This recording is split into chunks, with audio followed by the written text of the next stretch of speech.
Ang very important lang na malaman mo na kapag ayaw pumasok, huwag mong ipipilit. Okay? Pag ayaw pumasok, huwag mong pilitin. Okay, medyo medyo may second meaning yun, pero bahala na kayo. Pag ayaw pumasok, huwag mong pilitin. Paabantay mo ng konti or clutch all the way down ka ulit para maipasok mo. Ganon din sa first gear, may mga pagkakataon din na nangyayari yan. And meron nga pala akong ginawa nga detailed video tungkol sa topic na yan. And kung gusto mong panood yun, maglalagay ako ng link ng video na yun sa upper right portion ng video na to, sa description below, para mapanood mo. Okay?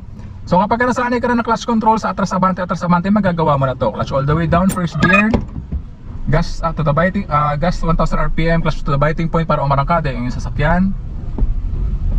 Ayan. Magto 2-point turn ako dito. Clutch all the way down. Brake pedal, reverse gear. Signal ako ng kanan dahil pupuntahin ko yung ating vehicle rear sa kanang bahagi ng kalsada.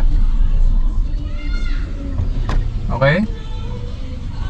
Diretso ko lang yung manibela. Clutch all the way down, first gear. Signal ako pa kaliwa.